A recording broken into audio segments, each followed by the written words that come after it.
This episode contains distressing themes and descriptions of sexual violence. This podcast is intended for a mature audience. Listener caution is advised. They Walk Among Us is part of the Acast Creator Network.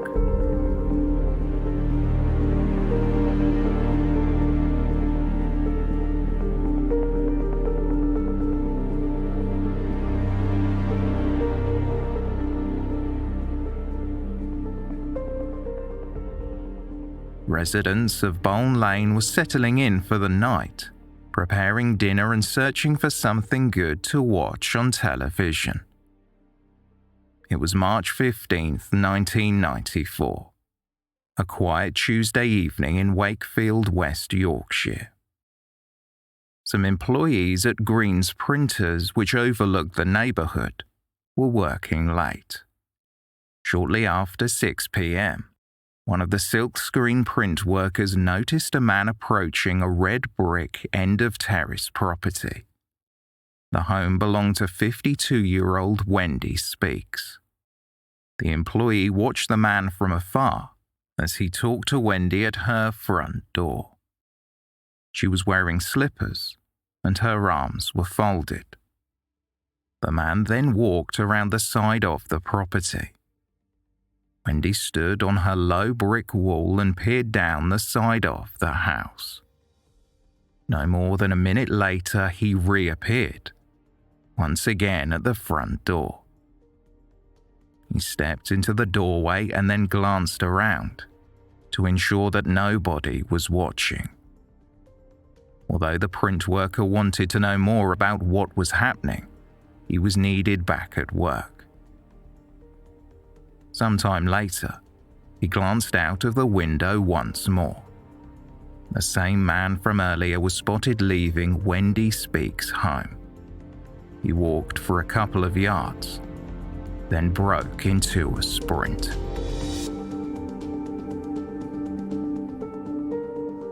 Welcome to Season 7, Episode 21 of They Walk Among Us, a podcast dedicated to UK true crime.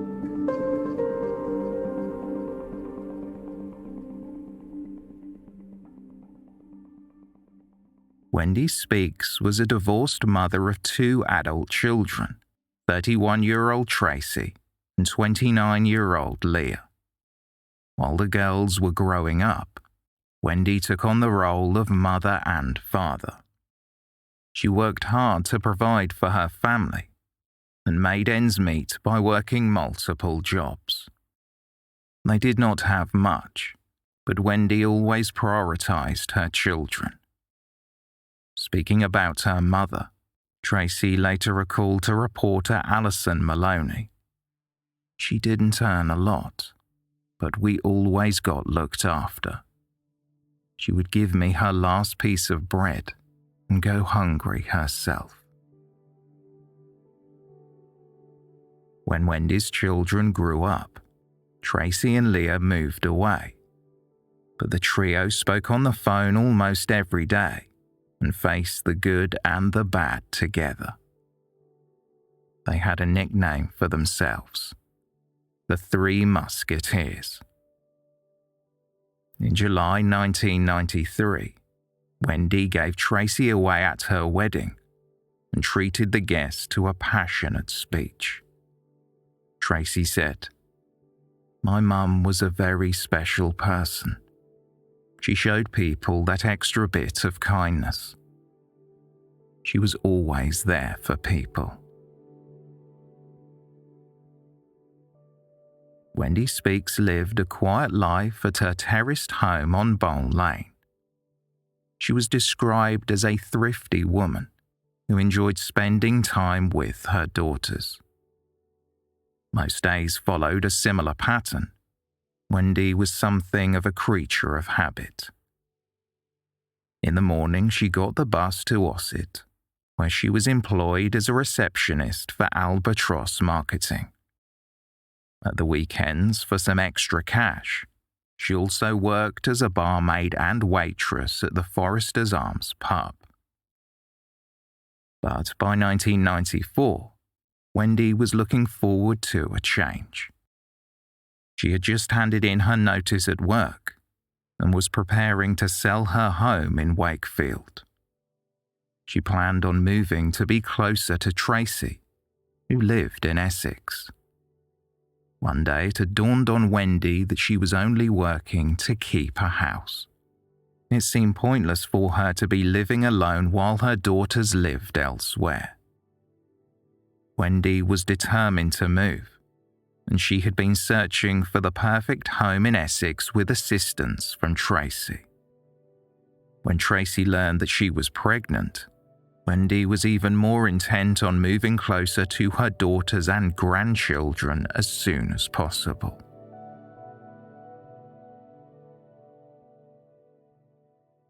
The morning after, the printer employee witnessed the odd conversation between Wendy and an unknown visitor.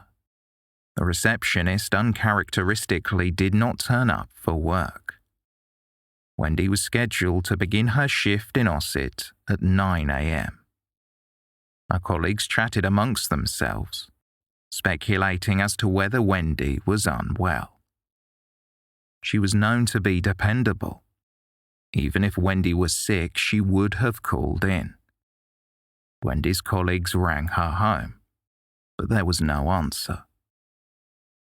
By 10 a.m., an hour after she was due to be in the office and with no word from Wendy, her workmates grew concerned.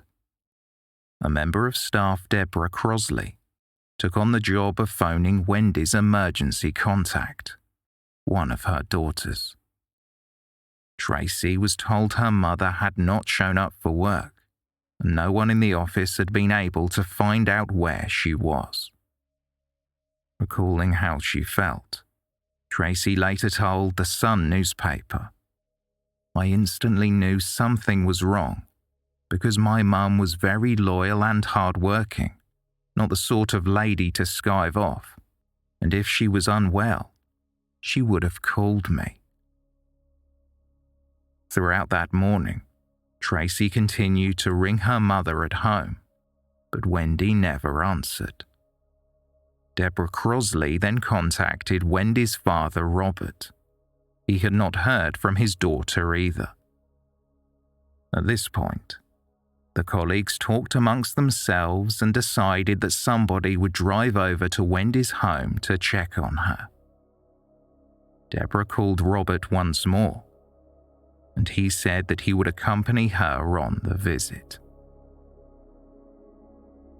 The pair met outside Wendy's home and approached the front door.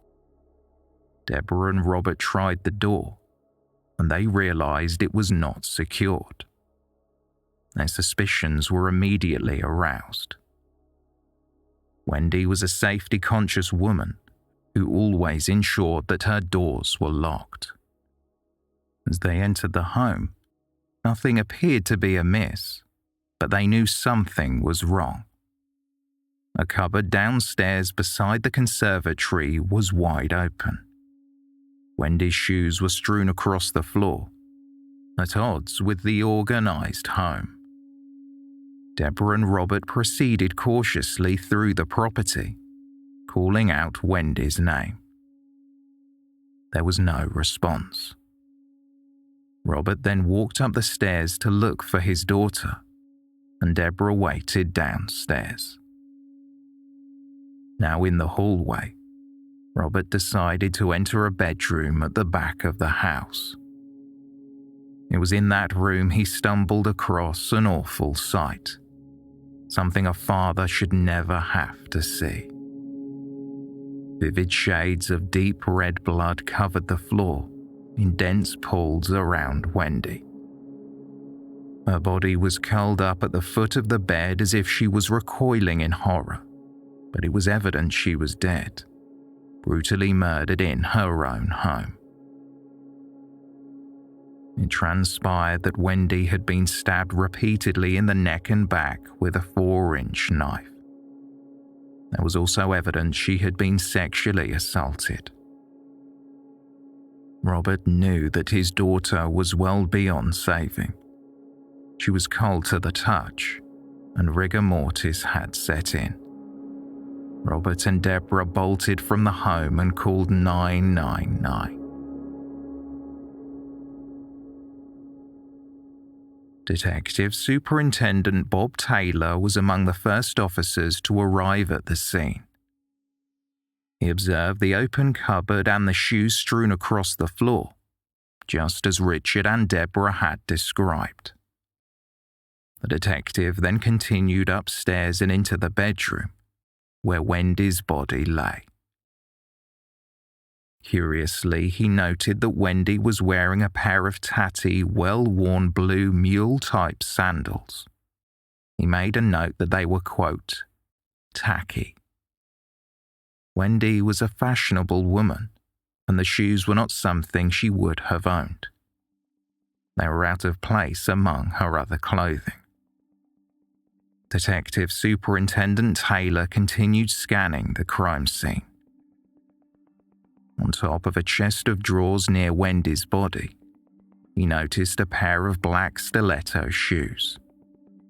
These belonged to Wendy, and they had been carefully placed on top of the drawers. The property was cordoned off with crime scene tape as forensic experts were called in to examine the home further. They entered the bedroom and quickly got to work. As they searched around Wendy's body, they noticed a small piece of pink candlewick bedspread.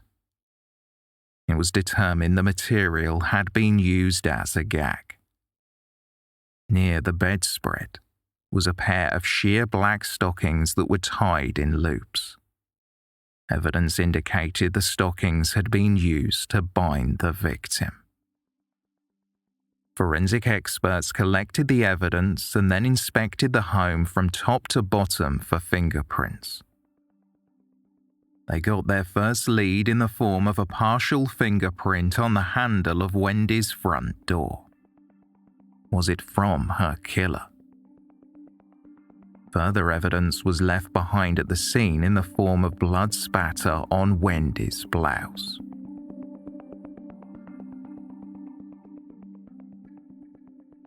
The constabulary working on the investigation knew they were under the spotlight. Years earlier, the Yorkshire police had been criticised for how they handled the infamous Yorkshire Ripper case.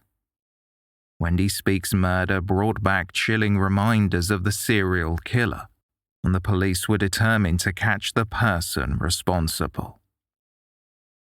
The investigation into Wendy's murder was headed by Detective Superintendent Bob Taylor. Taylor had an impressive track record. He had worked on more than 40 homicide cases. None of them had gone unsolved. He was instrumental in capturing Michael Sams, who kidnapped and killed Julie Dart in 1991, and then kidnapped Stephanie Slater in 1992. Taylor had also been part of the team that apprehended Yorkshire Ripper Peter Sutcliffe.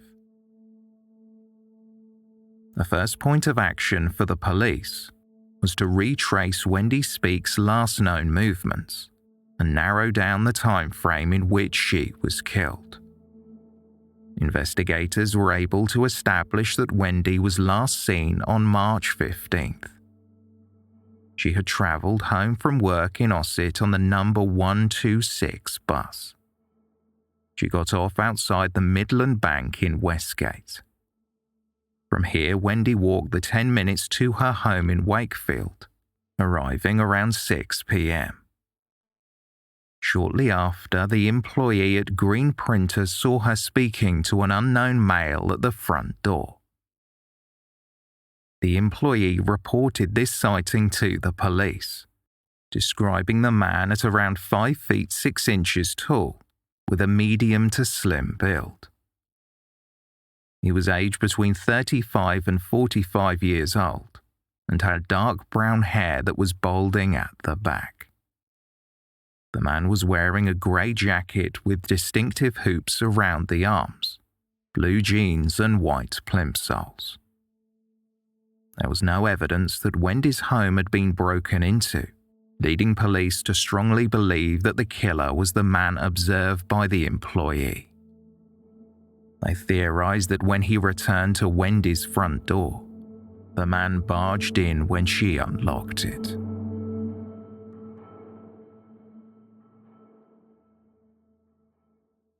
As a description of the suspect was released by the media, police received a tip. Around an hour before Wendy Speakes was killed, a 24-year-old woman in the Wakefield suburb of Flanshaw heard a knock at the front door. She lived around 1.5 miles away from Wendy's home. The woman recalled opening the door and was confused to see a man she did not know standing before her. He matched the description of the suspect seen at Wendy's front door on the night of her murder. The unfamiliar man told the Flanshaw resident that he was struggling to find his grandfather's address. He said he had his telephone number and asked if he could come inside and use the woman's phone to contact him.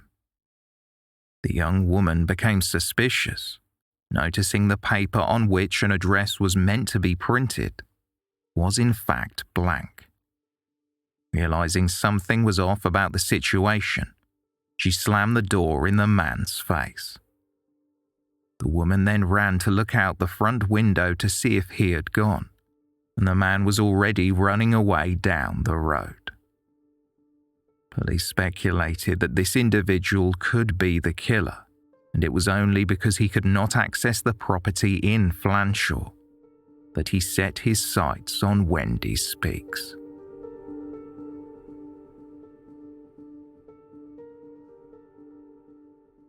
Another line of inquiry the police were exploring was the strange findings at the crime scene. Wendy's family said the shoes on Wendy's feet did not belong to her. Her daughter Tracy said, "There is no way in the world she would have worn those shoes. They were tarty things, and everything had to match with Mum.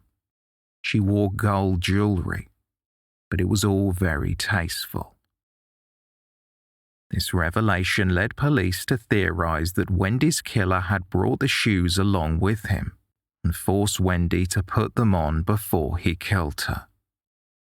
After changing shoes, the killer then placed a pair of Wendy's shoes on the chest of drawers in the bedroom.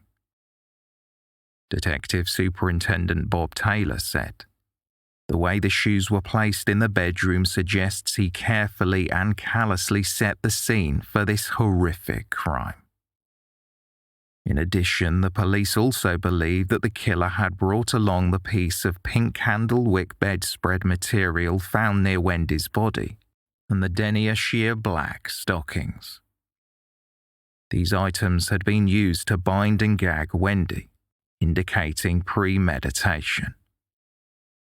Before fleeing from Wendy's home, investigators believed the killer had stolen a pair of shoes from the cupboard downstairs, hence the shoes strewn around the floor. The peculiarities found at the scene would help build a profile of the elusive killer. Detective Superintendent Taylor went on to say, "We know we are searching for someone with a sexual perversion. He has a foot fetish, and he made Mrs. Speakes wear a pair of shoes he had brought with him on the day he murdered her."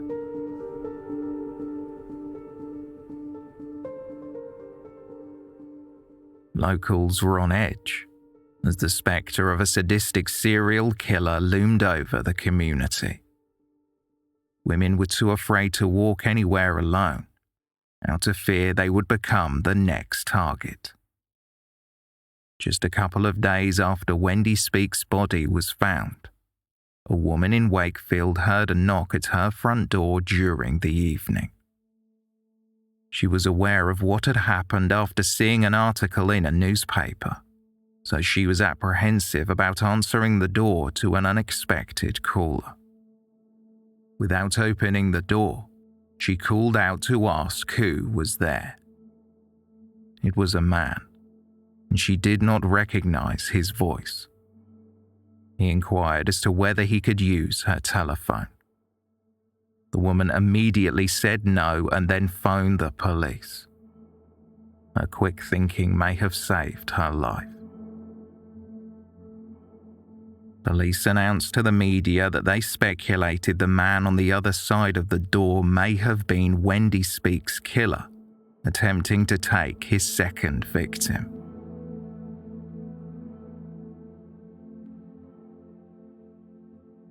Tragically, in early August 1994, 86-year-old Amy Shepherd was found dead in the lounge of her home at Folly Hall Gardens in Wibsey, Bradford. Amy was a fiercely independent and house-proud woman. She was a familiar face within the local community and was safety conscious, much like Wendy. Amy had been stabbed with a kitchen knife and strangled with a cord. She had also been subjected to a series of vicious sexual assaults. Police who investigated the crime scene said there were several similarities between Amy Shepherd's murder and the murder of Wendy Speakes. Detective Superintendent Malcolm Mawson stated, "We have been comparing notes with our colleagues who are investigating the Wendy Speakes murder, and contact will continue." Just 2 months later, there would be another vicious knife attack. On October 11th, residents on Longdales Road in Lincoln called the police after hearing a burglar alarm which had continued to blare for several hours. Officers responded to the scene, and inside the property they found the lifeless body of Kathleen Hempsell. After dropping her daughter off at school, the 40-year-old had been attacked and stabbed to death. Some newspapers began to report that there was a triple killer on the run, targeting women throughout England.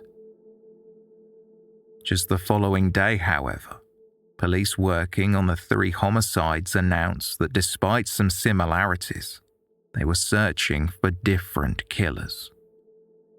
It was an even more terrifying prospect for the communities involved. There was not just one sadistic killer mingling among the reputable residents, but possibly 3.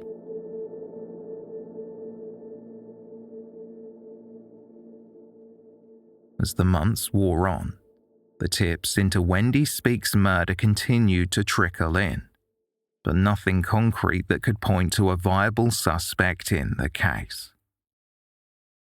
In March 1995, police investigating the murder requested assistance from Interpol. A year of intense investigation and examination had failed to match the unknown fingerprint to a suspect. It was hoped that Interpol could assist with the identification, but they too struggled to find a match. By the following year, police had interviewed around 11,000 people. Over 3,500 blood samples had been taken from persons of interest in the case. However, none came back as a match. Investigators strongly suspected that Wendy was the victim of a killer with a shoe fetish. This line of inquiry took them into the world of paraphilias. Officers made contact with sex workers in the area, hoping they could name some clients with a sexual predilection for shoes and feet. It was not going to be an easy task. After a fetish for underwear, a fetish for shoes and feet was the second most common paraphilia. While building a profile of Wendy's killer, police were told by psychiatrists that the killer may have been impotent in normal relationships, unless footwear was involved in sexual acts. The public were asked to get in touch if they knew anybody who might fit the profile of Wendy Speakes' killer. Discussing the profile on the person they thought was responsible, Detective Chief Superintendent Paul Johnston said, "He is likely to have been violent towards previous sexual partners, and his fascination with ladies' shoes is likely to have become evident during the relationship." Offender profilers tell us there is something distinctive and disturbing about this man that would make women stand back. It would be something intangible, but enough to send out danger signals. There is a strong possibility of a pattern of offending which may go back to early childhood. It would probably have started with the theft of knickers from washing lines and gradually built up to murder. Police were also considering the possibility that Wendy Speakes may have been previously stalked by her killer.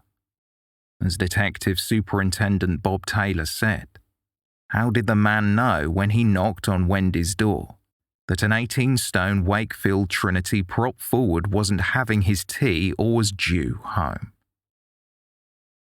Working on this theory, investigators considered that the killer may have monitored Wendy from the Cliff Tree pub, which was located near her home.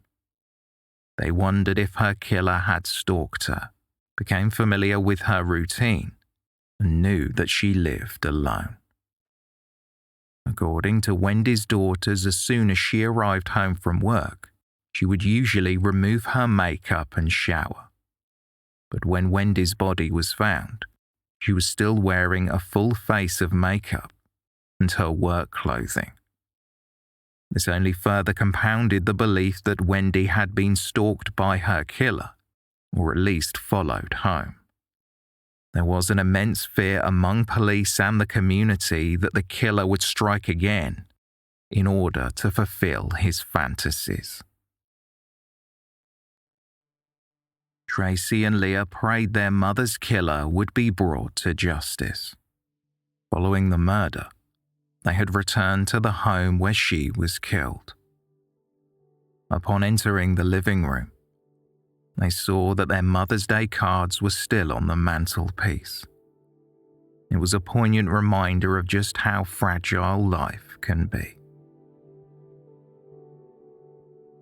As the months turned to years, they returned to some semblance of normality. However, the reminder that their mother's murderer was still out there was never far from their minds. Tracy was celebrating her third wedding anniversary in July 1996, but she could not bring herself to watch the wedding video. Tracy said to the Sunday People, "I feel absolute hatred for the man who did this. They have robbed me of my mother and my little daughter of her granny." Tracy had named her daughter Emmeline Wendy in honor of Emmeline's great-grandmother and grandfather. Tracy continued, "What makes me bitter is that my mum has missed out on Emmeline's birth and growing up. She has missed out on her first tooth, her first steps. She would have been there for all that." Emmeline grew up knowing her grandmother only through a photograph. Each night she kissed the picture and said, "Night-night, Nan." It broke Tracy's heart, and she was dogged in her determination for justice to be served. She pleaded with the public for information.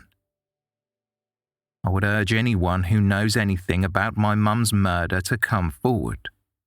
Not for me, but for my mum's granddaughter. Then when she grows up, I can say to her, this was the man who was put in prison for what he did to your grandma, and this was his name." The police had been hoping to catch Wendy Speakes' killer, but by 1998, all the leads had dried up and the case went cold. However, that year a message was found scribbled on a toilet door in a local hospital. It chillingly read, "The killer of Wendy Speakes is alive and well." Another message was found shortly thereafter, on the wall of a toilet in a local pub.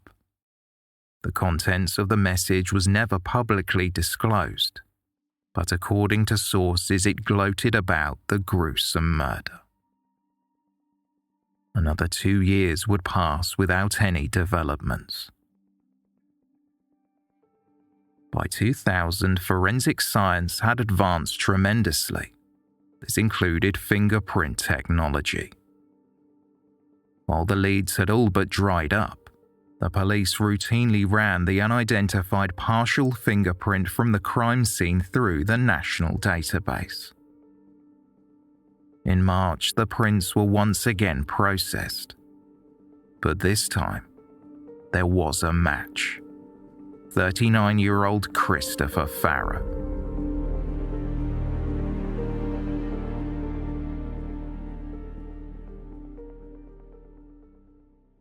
Christopher Farrow was a divorced painter and the father of 2 children. By 1994, he was living on Bradford's Thorpe Edge estate. At the time, he was in a relationship, but it was tumultuous, and his sex life was non-existent.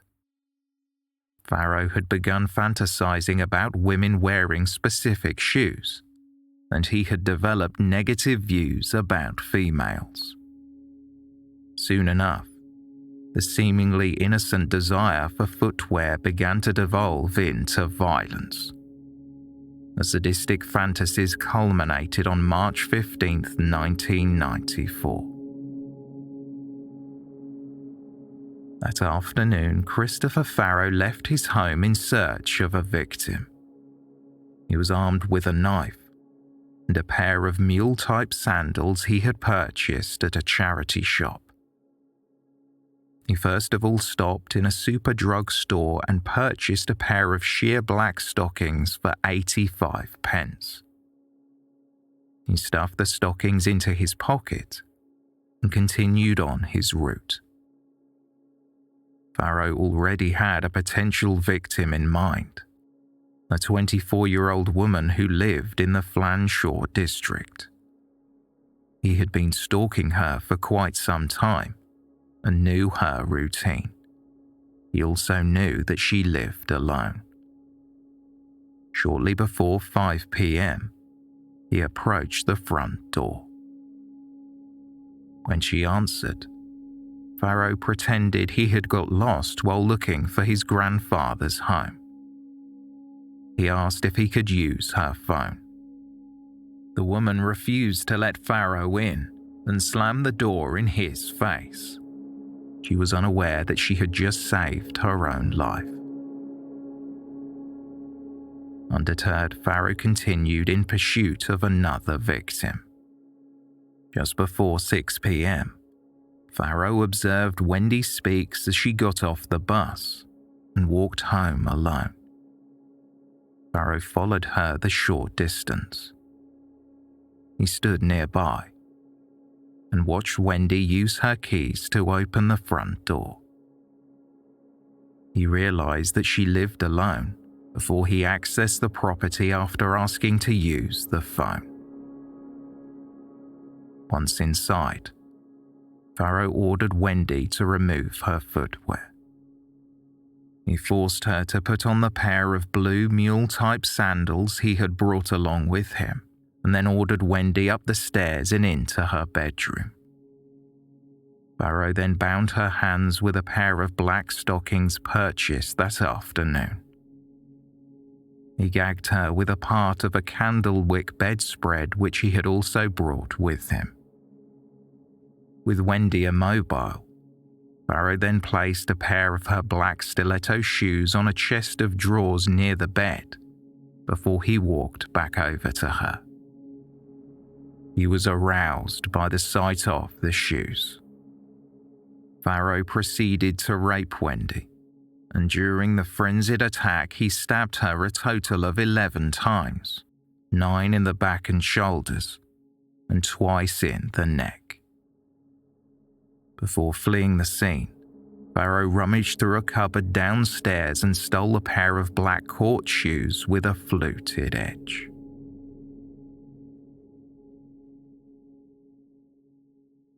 Life for Christopher Farrow continued like normal, as Wendy's family were forced to pick up the pieces. Farrow had managed to evade detection for 6 years, but it was a boast about drink driving in 1996 that ultimately led to his downfall. While drinking in a Bradford pub, Farrow began to brag about the incident. He was completely unaware that he was sitting beside a police officer who overheard the entire conversation. Farrow was arrested and subsequently convicted of the offence. The conviction meant that he needed to provide his fingerprints. It was not until 4 years later that Farrow's prints came back as a match to the unknown partial print on Wendy Speakes' front door. When the discovery was made, Farrow was arrested at his home in the Leeds suburb of Cookridge, where he had been living with a newly pregnant girlfriend and her child. Farrow agreed to give a blood sample, which enabled his DNA profile to be obtained. The results showed that there was only a 1 in 30 million chance that the blood found on Wendy's blouse did not belong to him. The evidence against Farrow was overwhelming, and he pleaded guilty to the murder and rape of Wendy Speakes. He also pleaded guilty to the attempted burglary of another woman's home less than an hour before Wendy was killed.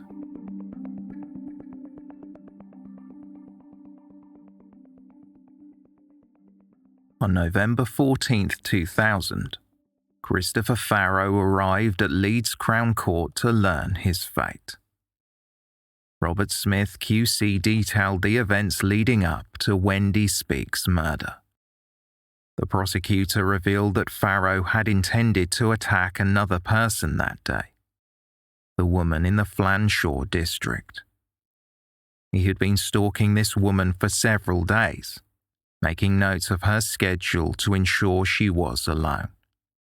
But when she did not let him into her home, Farrow walked around until he noticed Wendy getting off the bus.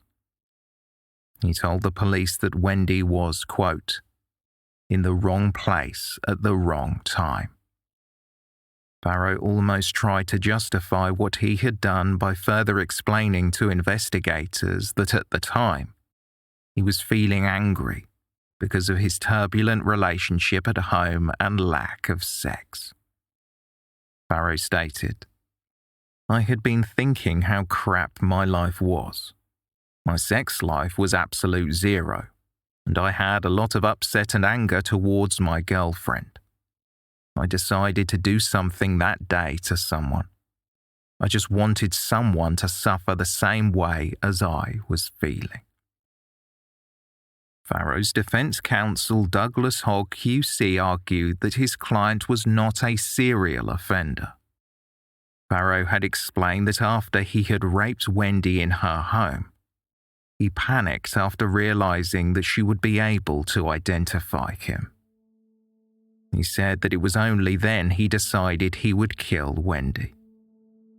Farrow told a police officer, I'm a rapist who killed. I'm not a murderer who raped.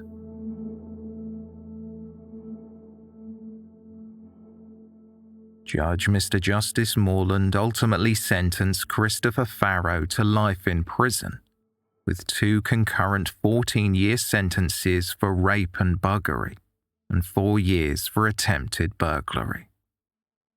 He was ordered to serve at least 18 years before he could be considered for parole. In handing down the sentence, Mr. Justice Morland said, The woman who was your intended victim was fortunate you failed to gain entry into her house.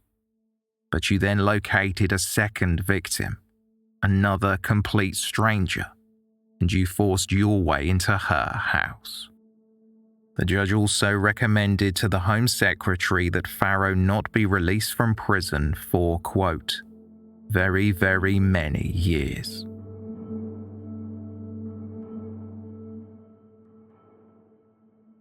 Tracy and Leah were brought to tears during the sentencing hearing. It had been a long 6 years for the family, but finally their mother's killer had been unmasked.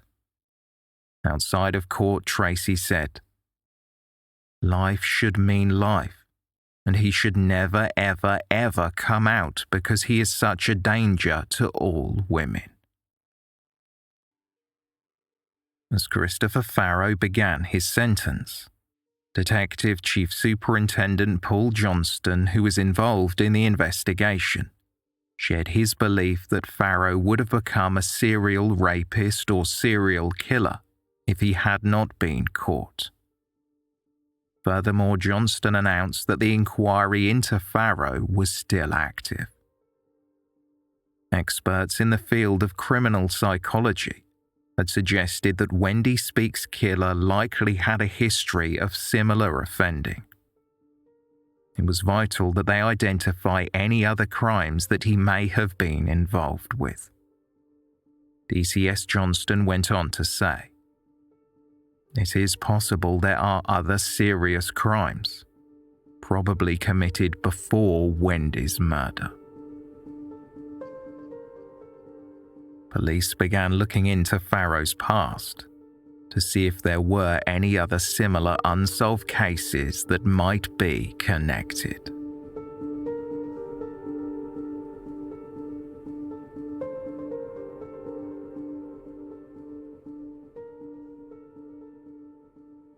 So where are we now? In July 2018, Christopher Farrow applied for parole. Wendy Speakes' daughter Tracy drove from her home in Essex to Hull Prison to personally read a victim personal statement to the parole board. She hoped that it would sway them enough to deny Farrow parole. In the statement, Tracy described the years of grief and anguish Farrow had put their entire family through. She said, "The pain of living with the injustice of the life sentence not meaning life in prison when he took my mum's life without a second thought would be impossible for me to live with. I'm sure that the feelings of dread and panic attacks would escalate. Looking over my shoulder, knowing he was no longer in prison would affect the life I have managed to build back up since 1994. Tracy told members of the parole board that if Farrow were released on license, then the local community would be living in terror. She concluded, "A pair of mum's shoes were never found, and to this day, I believe he hid them as a trophy for his next victim." However, this statement was not enough. By December, Christopher Farrow was moved from HMP Hull to a Category D open prison in preparation for his release. The decision outraged Tracy and Leah, who had been campaigning to keep Farrow in prison for the rest of his life. Tracy announced that she believed the convicted killer was still a dangerous man and would strike again if granted his freedom. She said, "People need to be reminded of what he has done, particularly people in Leeds and Wakefield if he is going to move back there. Why should he have the right to freedom after what he has done? He has shown no remorse. Right from committing this offence in 1994 up until the day he is going to be released. He has never said sorry."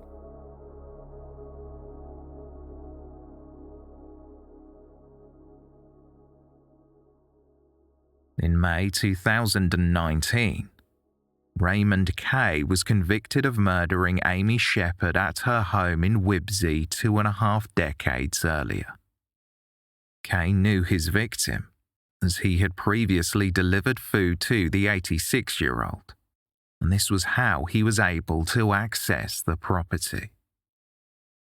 Kay was only linked to the killing after advances were made in DNA analysis. The exact circumstances behind the brutal murder are not known. However, it is theorized that the career criminal was disturbed while in the commission of a crime. Raymond Kay was sentenced to life with a minimum term of 17 years behind bars. The 70-year-old was told he would likely die in prison. The murder of Kathleen Hempsall remains unsolved. It is understood the part-time midwife had disturbed some intruders and activated her burglar alarm, but was killed as a way to silence her. 2 young men and a teenager were charged in connection with the killing. The teenager pleaded guilty to aiding and abetting a burglary, and one of the young men was convicted of murder. However, the verdict was later overturned on appeal.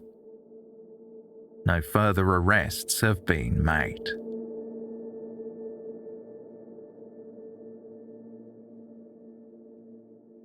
By June 2019, Christopher Farrow was granted escorted leave from North Sea Camp Open Prison. The revelation was crushing to Wendy's loved ones and the community as a whole. Many would back Tracy and Leah's campaign to keep Farrow incarcerated. One of their supporters was David Atkitt. David strongly believed that his late wife Brenda may have been an intended victim of Farrow. Back in January 1994, Brenda caught a bus from Huddersfield to her home in Meltham. Shortly after Brenda arrived, there was a knock on the front door. She opened the door to find a man she didn't recognize. He asked if he could use her phone. As Brenda stared at the man more closely, she realized he had been sitting near her on the bus. Before Brenda even had time to react, the man pushed himself into her home, but Brenda was able to alert a neighbor, and the man fled. When Christopher Farrow was arrested, Brenda was adamant that he was the man who attempted to get into her home on that cold winter morning. That day, she had been wearing high heels. Unfortunately, Brenda passed away in 2013, but David said, "I feel that I have to fight this case on my wife's behalf. Brenda always wore high heels. She was a petite woman with a good figure and was followed home on the bus. When Wendy Speakes was murdered, we saw a photo fit on TV of the suspect. Brenda said, 'That's him, no doubt,' and we rang the police." David Atkitt shared his belief that Meltham was a trial run for Farrow to see how easily he could slip into someone's home. "I think he was a serial predator," David said, "and I dread to think what would happen if he gets out. It's frightening."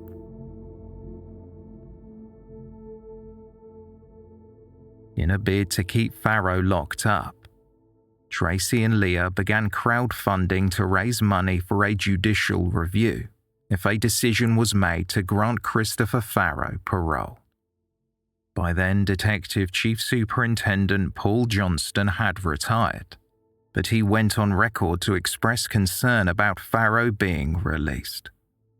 He said there were a number of questions that Farrow refused to answer, and just because they could never find any concrete evidence that Farrow had committed other crimes, that did not necessarily mean he hadn't. Detective Superintendent Bob Taylor, who was also retired, agreed. Offering his thoughts about Farrow, Taylor stated, "He's an evil, sadistic, murdering rapist. How many more victims are out there? I do not know. The former detective superintendent suggested that Farrow's victims may not have come forward due to the stigma surrounding sexual assaults and rapes at the time. Ultimately, the parole board announced that Christopher Farrow was not to be released just yet, but an inmate isn't moved to an open prison without the prospect of being released. The board said that Farrow, quote, needed to progress through an open prison to help test him for future release. With the prospect of a convicted rapist and killer seeing the outside world, it was decided that a team of officers would take another look into the crimes Farrow may have committed. In December 2020, Christopher Farrow was again denied parole. In their conclusion, the parole board wrote, after considering the circumstances of his offending, the progress made while in custody and the other evidence presented at the hearing and in the dossier, the panel was not satisfied that Mr. Farrow was suitable for release. It was determined that while Farrow's behaviour in prison had not caused any concerns, and he had taken part in programs to address his sexual offending, his probation officers and officials overseeing his case could not support his release. They found that more work needed to be carried out to address the risks that Farrow could pose if he were granted parole. The decision was a welcome relief to Wendy Speakes' family. Tracy remarked, "It is not an easy process to endure, but I am my mother's daughter and I will not let my mum down. I will continue to be strong and fight for justice for my mum and continue the campaign for Christopher Farrow to remain in prison until he dies. Only then will I get closure from this living nightmare." Christopher Farrow's next parole hearing is scheduled for some time before Christmas of this year. He is still under investigation by a cold case review team who are looking at the possibility that he might be linked to several unsolved crimes.